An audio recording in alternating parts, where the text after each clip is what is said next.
é indispensável que você tenha momentos de solitude, momentos onde esteja só você e você mesmo, melhor dizendo, você e Deus.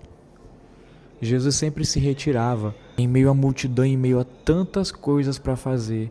Jesus tinha uma regra de vida, um princípio na sua vida que era reservar sempre um tempo para o Senhor. Todas as vezes que Jesus se retirava, era porque ele sentia que Deus queria falar com ele e também porque ele sentia que a sua alma necessitava daquele momento, daquele tempo, e também porque o Senhor, o Pai, é a prioridade dele. E assim deve ser o Senhor também para nós. Nós temos esses 3 motivos para buscar ao Senhor. Eu preciso priorizar o meu Senhor porque Ele é a fonte. Ele é a fonte de vida, de alegria, de paz, de conhecimento, de abundância, de prazer. Ele é. Por isso nós precisamos nos abastecer dessa fonte. Essa fonte inesgotável que é o Senhor.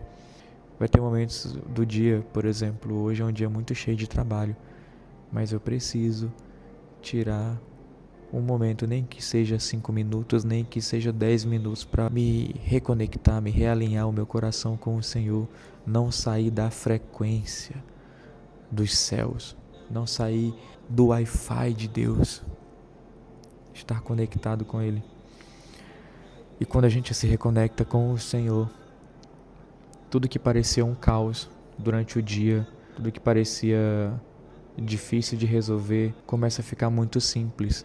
A nossa mente começa a encontrar respostas, que não é por acaso, mas porque nos conectamos com o Senhor. Ele é a fonte de toda a sabedoria. Ele diz: sem mim nada podeis fazer. Então, sem o Senhor nada posso fazer. Eu preciso colocar o Senhor sempre em primeiro lugar. Às vezes vai estar uma multidão ali com um monte de coisa para que eu venha atender, né, demandas. Jesus tinha uma multidão para curar e ele curava todos, mas a multidão não dava sossego para Jesus. A multidão, na verdade, é você que tem que impor limites, é você que tem que dizer sim, é você que tem que dizer não, tem que aprender a dizer não também. E o não pode soar como arrogância, mas sempre uma pessoa que é totalmente convicta do que quer, totalmente convicta do seu estilo de vida com o Senhor, pode soar arrogante para uma pessoa que às vezes não tem esse mesmo estilo de vida, às vezes não tem essa mesma convicção que você. Você não tem que se preocupar se foi mal interpretado.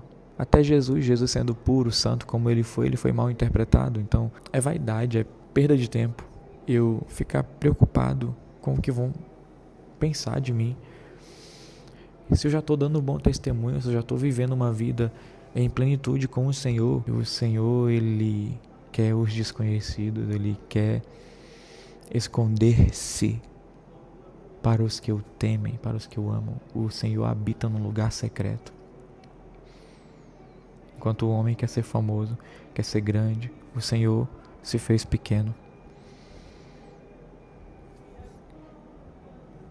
Basicamente, esse vídeo é uma continuação do vídeo anterior, porque no vídeo anterior eu falo muito sobre o silêncio, sobre a meditação, sobre a contemplação, a observação. E hoje eu estou aqui para falar sobre você precisa se retirar da multidão, você precisa abrir espaço para você mesmo e, consequentemente, para o Senhor na sua agenda. Se você não abrir esse espaço, se você não definir o que você quer, outras pessoas vão decidir por você. Se você não governa em todas as áreas da sua vida, alguém em algum momento vai governar por você. E eu espero que não seja o próprio Satanás que governe, porque uma vez um pastor ele falou uma coisa que fez muito sentido assim para mim na época, que todas as áreas que eu não governo, Satanás ele procura governar por mim.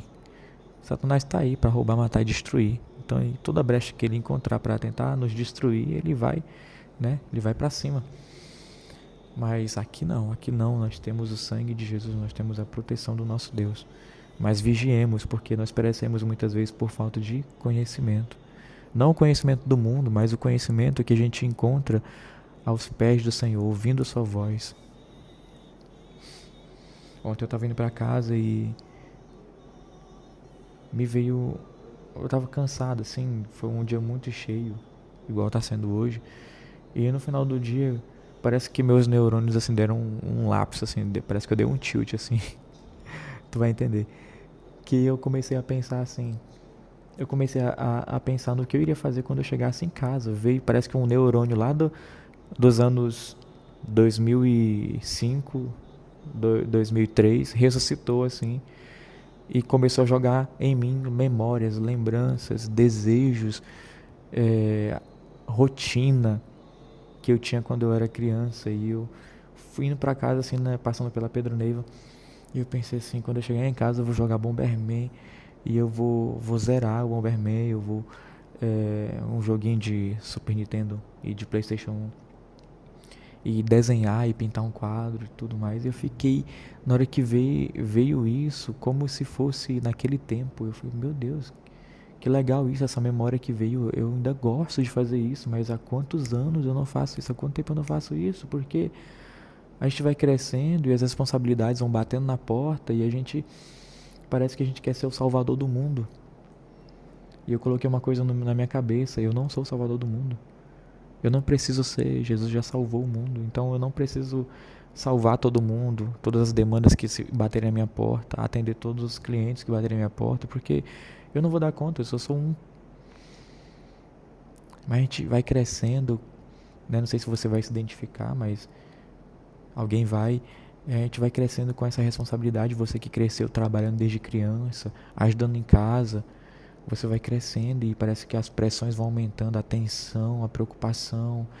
E então parece que as responsabilidades, o trabalho toma todo o espaço, toma todo lugar e não tem mais nenhum espaço para você poder ser você, melhor dizendo, para você viver como você gostaria, ou você poder lembrar de quem você era.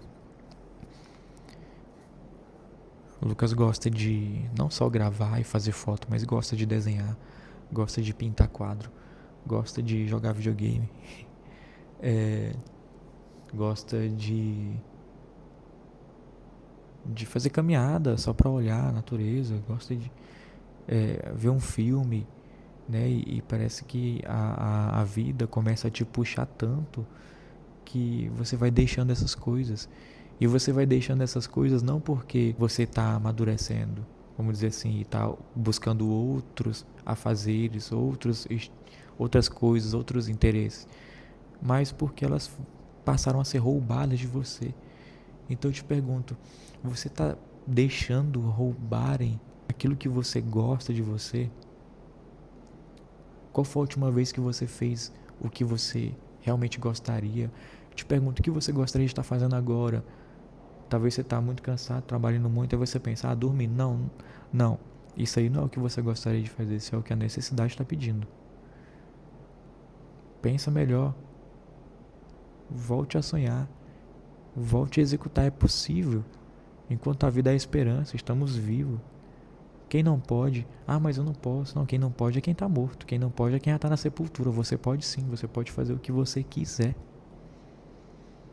Sim, você pode fazer o que você quiser. E se você não conseguir sozinho, peça ajuda. Faça acontecer. Faça acontecer hoje, aqui e agora, enquanto você tem tempo. Amanhã você não sabe se você vai estar aqui. Eu li uma frase ontem que Steve Jobs disse.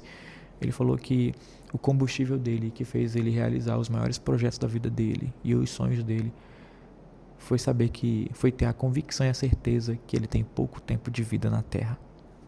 Eu achei muito profundo isso, e isso é um motivo de a gente também tomar como referência, assim, cara, realmente, nós temos pouco tempo.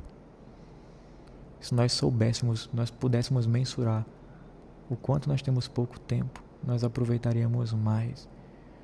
A demanda vai ter para sempre. O problema vai ter para sempre. Eu tenho demanda de vídeo, sempre tem demanda de vídeo, todo dia eu tenho demanda de vídeo. Não vai esgotar, eu não tenho que viver trabalhar com a expectativa de que o momento vai esgotar. Se esgotar é porque acabou o trabalho e pronto, vai acabar o sustento. Vocês estão entendendo, né? Vocês estão entendendo.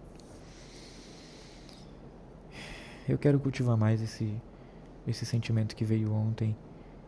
E eu quero parar e falar assim, olha, esse espaço aqui é do Lucas. Esse espaço aqui é especialmente do Lucas e daquilo que o Senhor foi construindo na vida dele.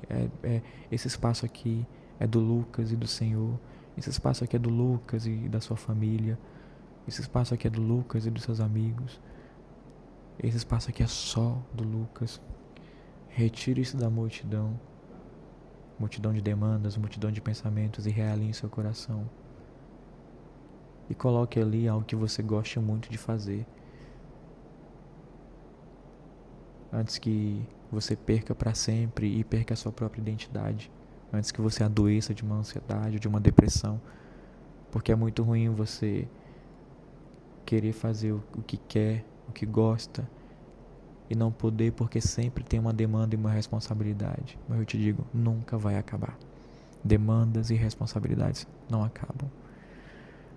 Essa é a nossa fadiga de viver aqui na Terra. Essa é a nossa fadiga de viver esta era. Não tem fim. Aliás, vai ter fim. Vai ter fim. Mas não sabemos quando. Talvez eu morra antes que tenha fim.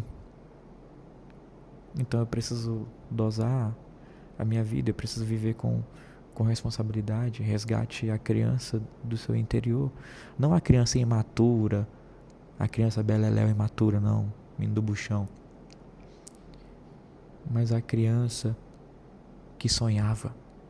A criança que tinha sonhos e desejos, vontades.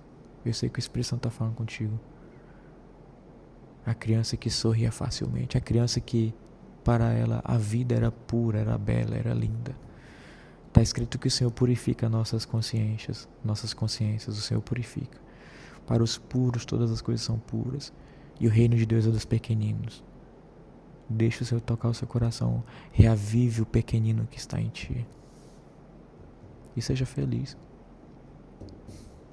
É isso. Espero que tenha dado certo essa gravação.